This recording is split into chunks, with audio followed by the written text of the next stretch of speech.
Halo Sobat SDU Press, kembali lagi pada podcast dengan penulis penerima buku Hibah 2024 bersama saya Bagas yang akan membawa podcast kali ini. Nah, teman-teman semua, kali ini kita sudah kedatangan Romo Dr. Martinus Djoko Lelono PRMU sebagai salah satu penerima dari program Hibah Buku 2024 ini. Sebelum kita lanjut, mari kita ucapkan sebelumnya selamat ya Romo atas penerimaan program hibah dan penerbitan yang buku barunya ini Romo. Nah teman-teman, pastinya kalian penasaran kan apa buku yang telah dibuat Romo Djoko. Maka dari itu mari kita tanya langsung yuk. Baik Romo, sebelum kita masuk ke penjelasan terkait dengan isi buku yang telah Romo buat ini, mungkin bisa Romo memperkenalkan terlebih dahulu kepada teman-teman penonton.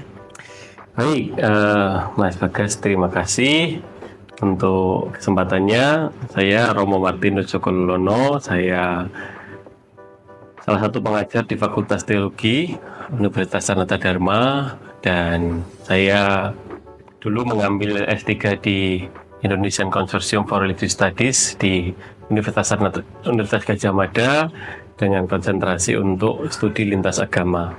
Nah, dalam prosesnya saya seorang pastor juga. Saya tinggal di Paroki Santo Mikael Bangkalan TNI AU, dan di Sanata Dharma saya mengajar beberapa kelas. Pertama tentang kajian agama dan dialog, lalu kedua tentang ilmu sosial dasar, lalu juga Pancasila dan kewarganegaraan, dan satu kelas yang saya ajar dan menurut saya sangat menarik karena ini diwariskan dan kemudian dikembangkan dan oleh Romo Rektor, Romo Albertus Bagus Laksana, dan ketika beliau menjadi rektor saya menjadi dosen penuh untuk mata kuliah ini. Dulunya kami tim teaching, dan mata kuliahnya namanya adalah pemikiran budaya dan pemikiran Indonesia kontemporer, yang kemudian isinya saya kembangkan dalam buku baru saya, judulnya adalah Menjadi Indonesia.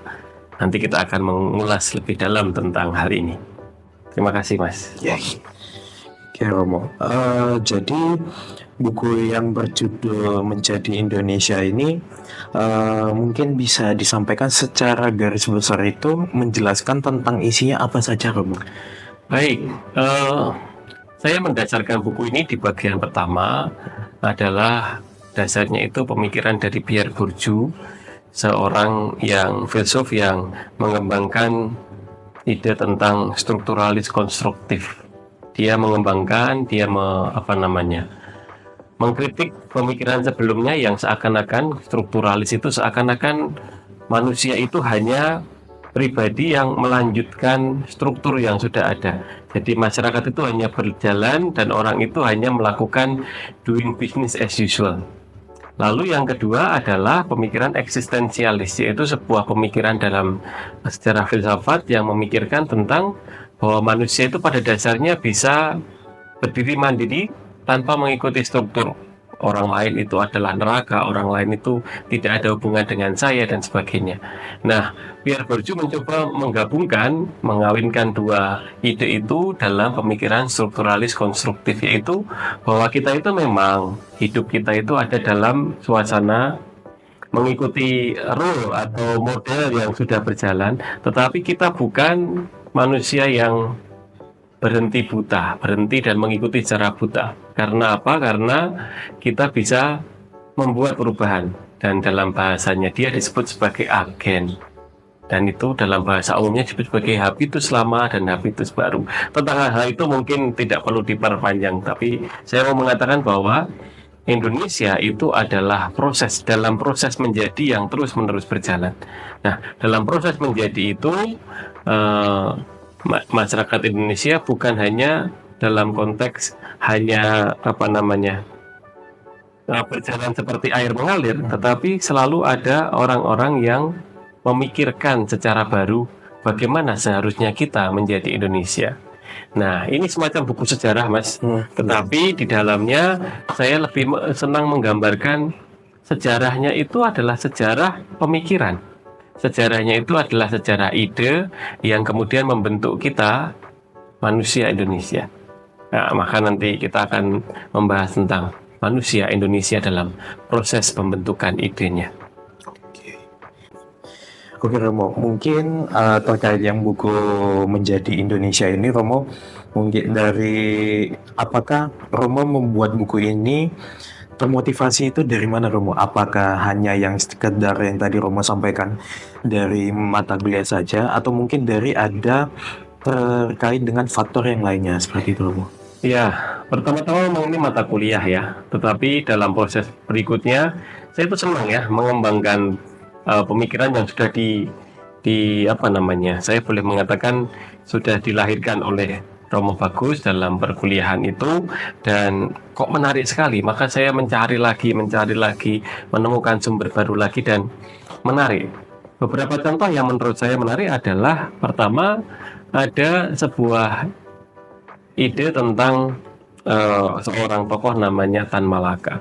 Tan Malaka itu seorang tokoh nasionalis Indonesia yang pada akhirnya dibunuh oleh Indonesia yang diperjuangkannya, tentara Indonesia yang diperjuangkannya, dan ide-idenya itu banyak sekali. Salah satu ide yang menarik bagi saya adalah ide tentang manusia Indonesia itu harusnya belajar tentang terbentur. Kita mengalami proses mencari dan akhirnya menemukan. Nah, sementara dalam bukunya yang judulnya Madilog, mungkin Anda pernah mendengarnya ya, materialisme, dialektika, dan logika. Di dalam bukunya itu dia menggambarkan sebagai manusia Indonesia itu laksana manusia yang percaya kepada yang disebut sebagai logika mistika. Kayak segala hal dihubungkan dengan hal-hal yang mistik. Kita berkata dan selesai, kayak dukun dan sebagainya. Hal itu membuat kita tidak berani untuk menjumpai materi, sehingga kita berproses di dalamnya. Maka kalau misalnya gini, kalau tanah itu nggak subur, harus diberi bunga supaya subur. Itu kan logika mistika. Sementara kalau logika, dialektika, materialisme, dialektika, dan logika, dia mengatakan ya di situ berarti butuh tanah. Kita perlu belajar biologi, bagaimana mengurusi tanah itu dan menghasilkan hasil yang melimpah, bagaimana hal ini bisa diupayakan. Jadi tidak segala sesuatu itu logika mistika. Karena logika mistika menghantar orang untuk berhenti berjuang dan menyerahkan segalanya kepada yang ilahi, dan itu merusak kita. Atau ungkapan dari tokoh lain namanya Sultan Syahrir, seorang tokoh yang menjadi Perdana Menteri pertama di Indonesia, dan beliau mengatakan dalam bukunya, judulnya yang saya tulis juga di sini, judulnya namanya adalah Perjuangan Kita.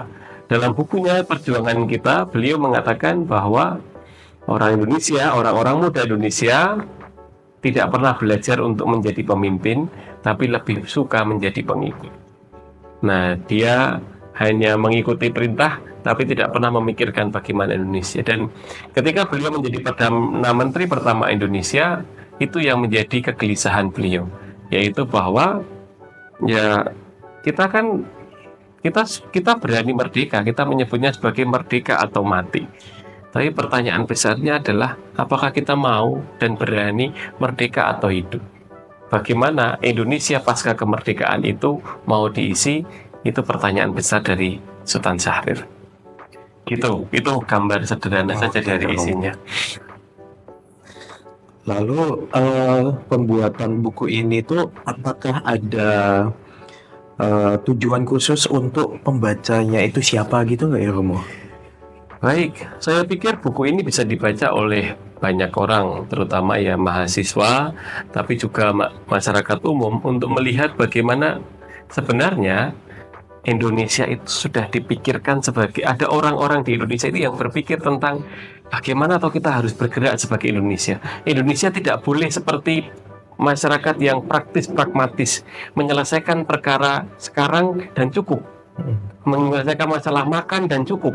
Tetapi hanya kita harus berpikir kalau dalam proyek global pembentukan masyarakat Indonesia, kita harus berpikir bagaimana kita membentuk mentalitas orang Indonesia, bagaimana kita memikirkan tentang etika menjadi orang Indonesia, bagaimana kita memikirkan berbangsa sebagai bangsa hukum yang baik di Indonesia. Tidak memikirkan bagaimana manusia Indonesia memiliki harga diri, martabat. Dan itu saat ini merasanya menjadi penting ketika banyak orang praktis dan pragmatis demi diriku dan demi kelompokku, dan akhirnya kita kehilangan mimpi Indonesia. Sebuah pergulatan besar pernah terjadi di Indonesia di tahun 35 sampai 40-an, itu yang ditulis di dalam bukunya oleh Ahdiyar Miharja. Bukunya judulnya adalah Polemik Kebudayaan.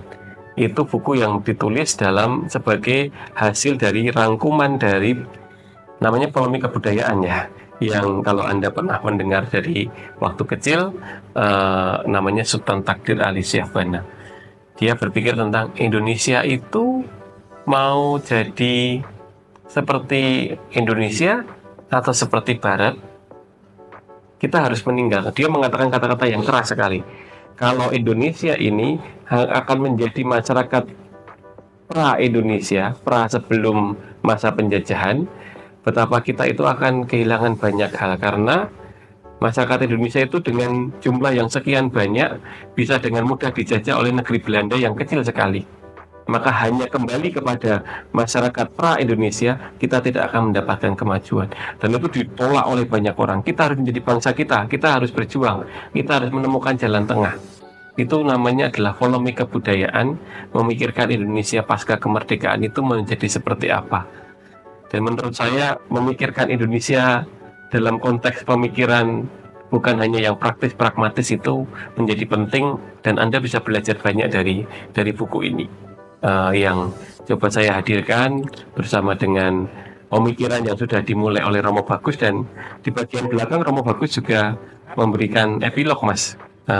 Di bagian belakang Romo Bagus mengatakan, menulis dalam judulnya sangat bagus sekali karena Romo Bagus yang menulis, membangkitkan lagi pemikiran Indonesia, keberanian, kontekstualitas, dan interdisiplinaritas. Sebuah ide tentang membangkitkan lagi pemikiran Indonesia. Oke, baik Romo. Kita lanjutin, Romo.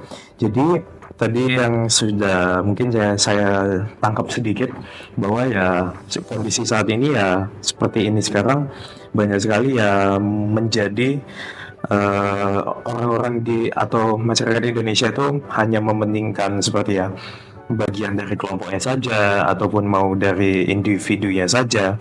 Nah, apakah dari situ terutama dalam buku ini ya Romo, buku ini tuh mencerminkan kondisi Indonesia yang bagaimana ya Romo? Maksudnya apakah yang sesuai dengan kondisi ya misal politik sekarang, atau kayak persatuan masyarakatnya saat ini, atau gimana Romo?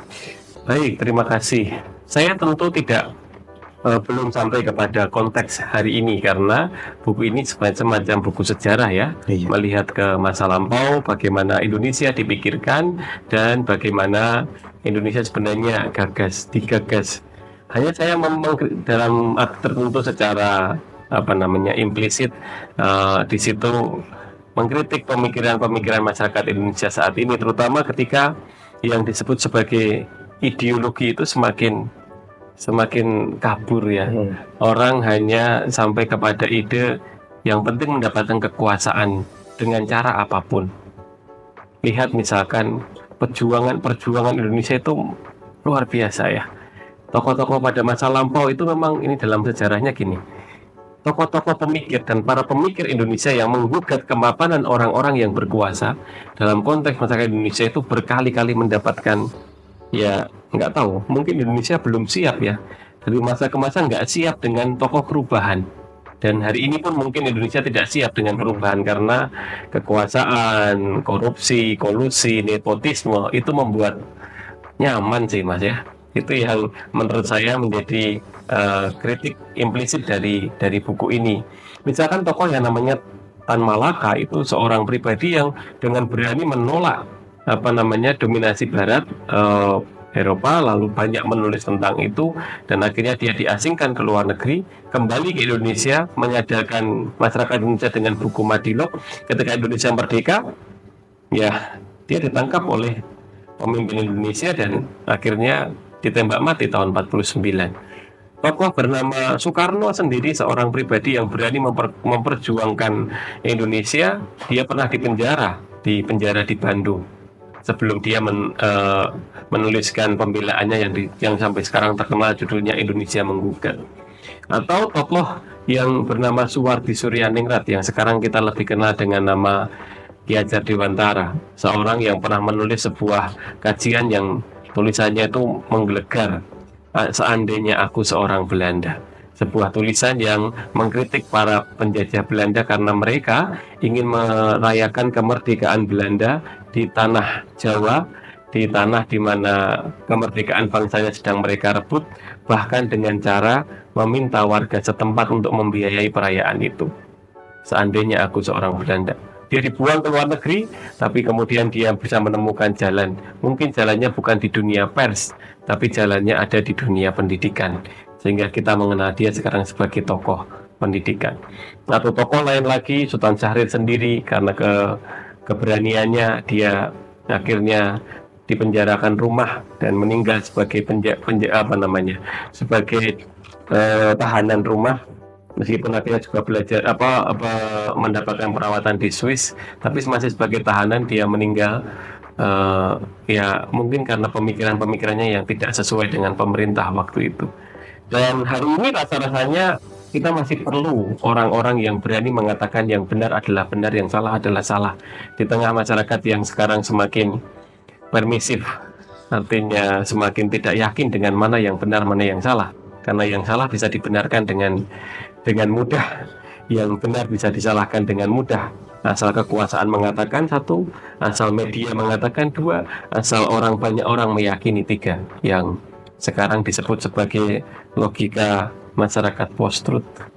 Dengan hoax, dengan upaya mengobrak-abrik nalar manusia.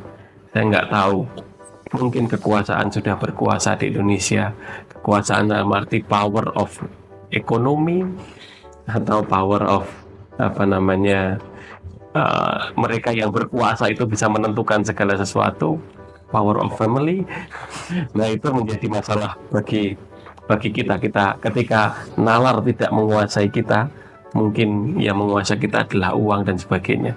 Ada orang yang bertanya pada saya, Mas, ketika saya mengerjakan buku ini, salah satu pertanyaan yang pernah muncul adalah, Indonesia itu sebenarnya negara Pancasila, negara Islam, atau negara kapitalis? Saya semakin bertanya-tanya hari-hari ini. Mungkin Indonesia itu negara kapitalis ya, Mas ya. Ketika kekuasaan dan uang itu lebih penting daripada ideologi Pancasila yang kita bicarakan bersama berkali-kali. Nah, buku ini sedikit banyak membahas tentang itu, bagaimana ide itu seharusnya menuntun kita, bukan praktis, pragmatis, kekuasaan, uang, keluarga, dan sebagainya. Nah, menjadi Indonesia protes terus. Saya yakin Indonesia yang ideal itu masih ada di depan sana dan masih diperjuangkan oleh banyak orang yang percaya kepada kekuatan ide, kekuatan budaya dalam pemikirannya Pierre Bourdieu. Begitu. Oke, Romo. Selanjutnya dari buku Menjadi Indonesia ini, kira-kira dari Romo, apakah memiliki harapan dampak yang bagaimana untuk para pembacanya gitu, Romo?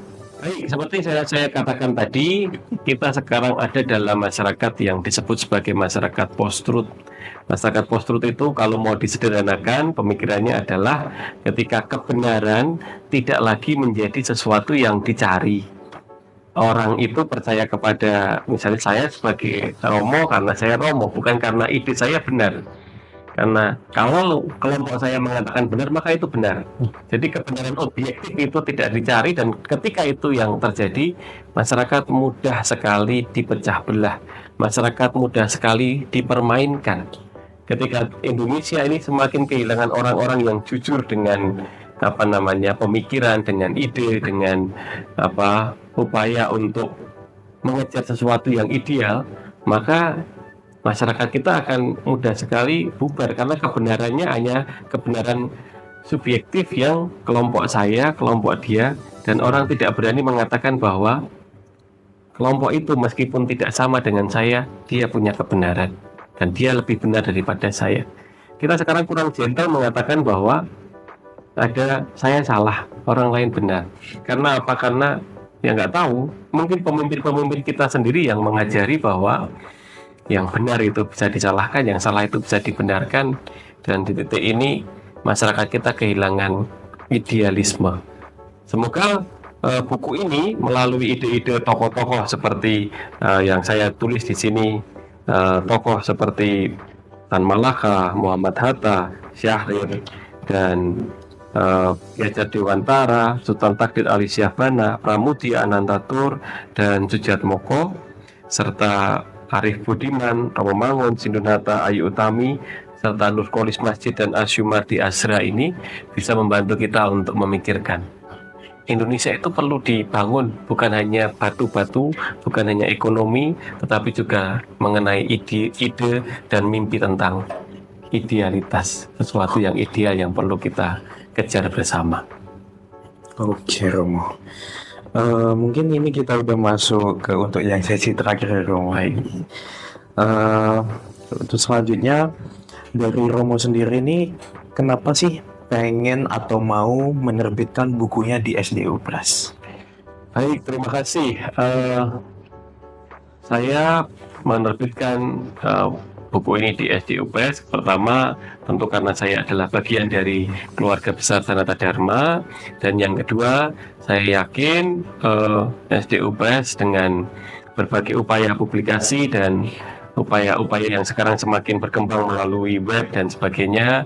Kemarin saya sudah menemukan buku ini sudah bisa ditemukan dalam Google Book ya. Yes. Itu sudah ditemukan, dipublikasikan melalui penjualan online, dan juga saya yakin dan berharap bahwa sivitas akademika dari Universitas Sanata Dharma dan masyarakat lebih luas bisa membaca buku ini, supaya kita bisa sama-sama belajar dan mempertanyakan apakah Indonesia hari ini hanya akan gini-gini amat, atau kita bisa melahirkan pemikiran-pemikiran baru yang memunculkan tokoh-tokoh seperti yang di masa lampau sudah ada, yang memikirkan tentang bagaimana menjadi Indonesia. Terima kasih untuk SDU Press yang menerbitkan buku ini, dan kita berharap publikasinya nanti bisa lebih luas dan buku ini bisa dibaca dan kekayaannya bisa dinikmati oleh semakin banyak orang. Terima kasih. Mungkin ini ada satu terakhir ini Romo. Mungkin dari Romo bisa memberikan closing statement untuk teman-teman atau penonton di media sosial untuk memiliki atau membeli buku Menjadi Indonesia ini Romo. Wah, ini promosi ya. Baik, terima kasih Sobat SDU Press di manapun Anda berada. Buku ini saya tulis dengan harapan bahwa buku ini bisa menjadi panduan moral, panduan etika, panduan pemikiran, panduan idealisme, bahwa kita tidak hanya hidup di dalam tunduk, mengikuti saja, mengikuti air mengalir, tapi kita bisa menjadi agen-agen perubahan. Kalau Anda ingin terdorong menjadi pribadi-pribadi yang mengubah, pribadi-pribadi yang berpengaruh di tengah masyarakat, bacalah buku ini. Kita sudah punya contoh pribadi-pribadi di masa lampau, Ki Hajar Dewantara, Sultan Takdir Ali Syahbana, Sultan Syahrir, Tan Malaka, pribadi-pribadi yang sudah berjuang, berani mengubah Indonesia. Saya yakin Anda dan saya adalah pribadi-pribadi yang dilahirkan di dunia ini saat ini untuk juga terlibat mengubah dan menjadikan Indonesia sungguh-sungguh Indonesia. Terima kasih. Baik Romo, sebagai penutup, mungkin yang bisa saya ambil dari secara keseluruhan menurut penjelasan Romo tadi, ya buku ini, yang buku Menjadi Indonesia ini menggambarkan penjelasan bagaimana bangsa Indonesia itu menjalani sebuah proses yang dinamis dan penuh tantangan atau hambatan selama dari awal hingga bertahap hingga sampai saat ini ya Romo. Dan buku ini juga menggambarkan juga bagaimana sih Indonesia itu dengan berbagai peradaban dari luar atau asing seperti itu yang mempengaruhi cara berpikir dan hidup dan serta interaksi dalam masyarakat seperti itu ya Romo. Nah, Jadi gimana teman-teman? Buku menjadi Indonesia ini tentunya sangat menarik, bukan? Jadi buku ini bisa kalian dapatkan di SDU Press. Bagi teman-teman yang ingin membeli atau memiliki buku ini, tetap stay tune terus di media sosial Bookshop untuk tahu kapan sih buku ini dapat kalian miliki. Jadi sekian podcast untuk episode kali ini bersama Romo Joko. Tetap stay tune terus karena kita akan ada episode-episode selanjutnya dengan para penulis lainnya. Sampai jumpa. Terima kasih.